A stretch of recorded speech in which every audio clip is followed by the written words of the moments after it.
lungta translates as wind horse. And so when you talk about raising lungta, it would kind of look like this. You know, like...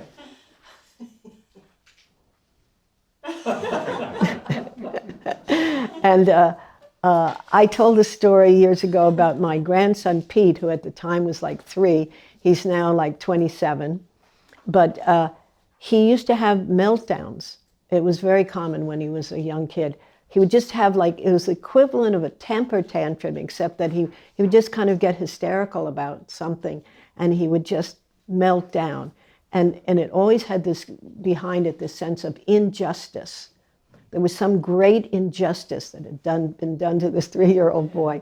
And it wasn't fair, and he would just crumble. So I didn't mean this as a lungta story, but someone pointed out to me it was a great lungta example. So Pete was melting down, and it was a common occurrence, and I could kind of see it coming. It was like, you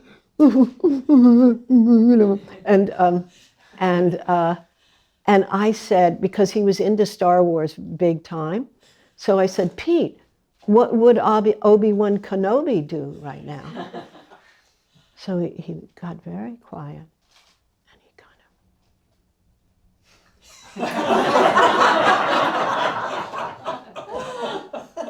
of, you know, he just connected with Obi-Wan Kenobi energy, and I could just see it, you know. But then, habitual pattern, but then, and he crumpled down again. But I got to see how it was right there for him. If I had wanted to really like train him at that point or something, I could have helped him learn how to connect with it instead of going down. And so it is about all of us, right? We can connect with it. So the first sign that you might want to connect with it is when you see that you're kind of, poor me, and you know, injustice, righteously indignant, and there's all this stuff that is just like burying yourself in shit, you know, just burying yourself deeper and deeper, and you're going down and down and down, and then you could like Obi-Wan Kenobi it, you know.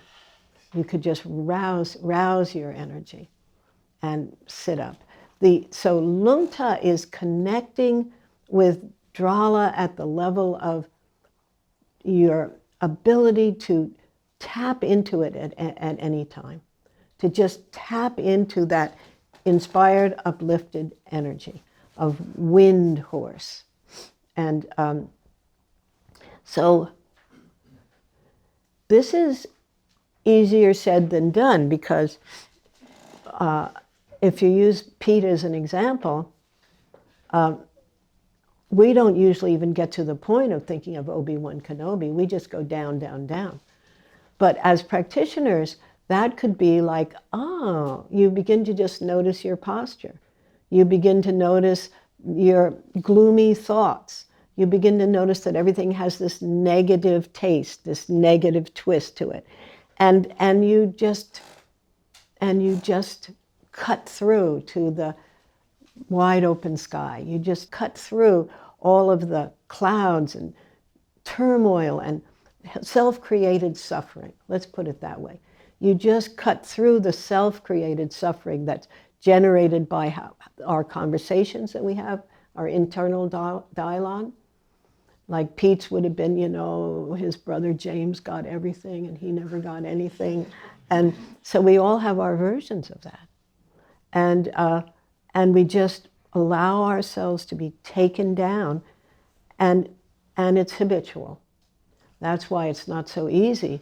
But then you get training to raise lungta. It's like reminded by your gloominess, reminded by your negative storyline about yourself or others or the situation or whatever it is. You're reminded by biting the hook to open your mouth and let that hook go and raise your lungta.